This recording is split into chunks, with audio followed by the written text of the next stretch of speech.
ಎಲ್ರಿಗೂ ನಮಸ್ಕಾರ. ಹಳ್ಳಿ ಸೊಗಡು ಯೂಟ್ಯೂಬ್ ಚಾನಲ್ಗೆ ಸ್ವಾಗತ. ನಾನಿವಾಗ ಖಾರ ಪೊಂಗಲ್ ಮಾಡ್ತಾಯಿದ್ದೀನಿ. ಅದಕ್ಕೆ ಬೇಕಾಗಿರೋ ಸಾಮಗ್ರಿಗಳು: 1 ಕಪ್ಪು ಅಕ್ಕಿ, 3/4 ಕಪ್ಪು ಹೆಸರುಬೇಳೆ, ಗೋಡಂಬಿ ತೊಗೊಂಡಿದ್ದೀನಿ, ಒಂದು 7-8 ಹಾಕಿದ್ರು ಸಾಕು. ಆಮೇಲೆ ಕಾಳು ಮೆಣಸು ಬೇಕಾಗುತ್ತೆ, ರುಚಿಗೆ ತಕ್ಕಷ್ಟು ಉಪ್ಪು, ಒಣಮೆಣಸಿನ್ಕಾಯಿಗೆ ಒಂದು 4-5, ಹಸಿಮೆಣಸಿನ್ಕಾಯಿ ಒಂದು 2-3, ಆಮೇಲೆ ಶುಂಠಿ ಬೇಕಾಗುತ್ತೆ. ಈಗ ನಾನು ಇದನ್ನು ಮಾಡೋ ವಿಧಾನ ಹೇಳ್ತೀನಿ. ಮೊದಲು ಬೇಳೆನೆ ಮತ್ತು ಅಕ್ಕಿನ ಕುಕ್ಕರಿಗೆ ಹಾಕಿ ಒಂದು 2 ಸಲ ನೀಟಾಗಿ ತೊಳ್ಕೊಂಡು 5 ಲೋಟ ನೀರು, 4 ಅಥವಾ 5 ಲೋಟ ನೀರು ಹಾಕಿದರೆ ಸಾಕು. ಖಾರ ಪೊಂಗಲ್ಲು ಬೇಯಿಸಿದ್ದೀನಿ, ಈ ಹದಕ್ಕೆ ಬಂದಿದೆ ನೋಡಿ. ಈ ಥರ ಚೆನ್ನಾಗಿ ಬೆಂದಿದೆ. ಇದು ನಾನು 3 ವಿಷಲ್ ತೊಗೊಂಡೆ, ಹದವಾಗಿ ಬೆಂದಿದೆ. ಈಗ ನಾನು ಇದಕ್ಕೆ ಒಗ್ಗರಣೆ ಕೊಡ್ತೀನಿ. ಈಗ ತುಪ್ಪ ಹಾಕ್ತಾಯಿದ್ದೀನಿ. ನಾನು ಒಂದು 4 ಸ್ಪೂನು, ತಿಂಡಿ ಸ್ಪೂನಿಂದ ಒಂದು 4 ಸ್ಪೂನು ತುಪ್ಪ ಹಾಕಬೇಕಾಗುತ್ತೆ. ಅದು ಚೆನ್ನಾಗಿ ಕರಿದ ಮೇಲೆ ಸಾಸಿವೆ ಜೀರಿಗೆನ ಹಾಕಬೇಕು. ಅದನ್ನು ಹಾಕ್ತೀನಿ. ತುಪ್ಪ ಕಾದಿದೆ, ನಾನು ಸಾಸಿವೆ ಜೀರಿಗೆನ ಹಾಕ್ತಾಯಿದ್ದೀನಿ. ಆಮೇಲೆ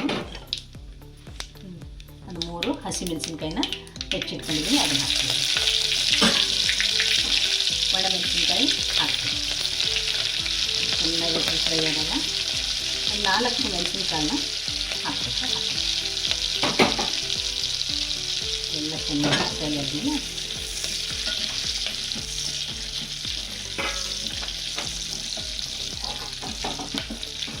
ಗೋಡಂಬಿ ಹಾಕ್ತಾಯಿದ್ದೀನಿ.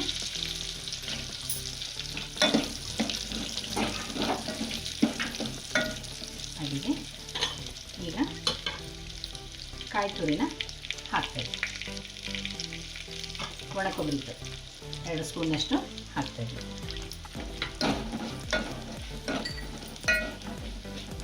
ಅರಿಶಿಣ ಪುಡಿ ಲಾಸ್ಟಿಗೆ ಒಂದು ಸ್ಪೂನು ಅರಿಶಿಣ ಪುಡಿ.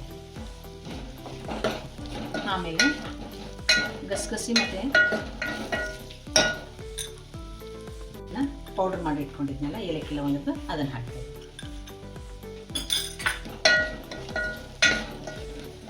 ಖಾರ ಪೊಂಗಲಿಗೆ ಒಗ್ಗರಣೆ ಮಾಡಿದ್ದೀನಿ ನಾನು. ಅದನ್ನು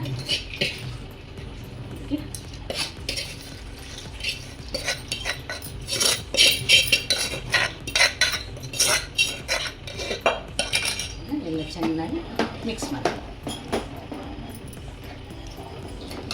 ಈಗೆಲ್ಲ ಒಗ್ಗರಣೆ ಹಾಕಿದ್ದನ್ನು ಚೆನ್ನಾಗಿ ಮಿಕ್ಸ್ ಆಗಿದೆ. ಈಗ ನಾನು ಬೋಳಿಗೆ ಹಾಕಿ ಸರ್ವ್ ಮಾಡೋದು ರೆಡಿ ಇದೆ. ನೀವು ಒಂದ್ಸಲ ಮಾಡಿ ರುಚಿ ನೋಡಿ. ಇದು ಸಂಕ್ರಾಂತಿಗೆ ವಿಶೇಷವಾಗಿ ಇದನ್ನು ಪೊಂಗಲ್ನ ಮಾಡ್ತಾರೆ. ನಿಮಗೆ ಇಷ್ಟವಾಗಿದ್ದರೆ ಲೈಕ್ ಮಾಡಿ, ಶೇರ್ ಮಾಡಿ, ಸಬ್ಸ್ಕ್ರೈಬ್ ಮಾಡಿ. ಧನ್ಯವಾದಗಳು.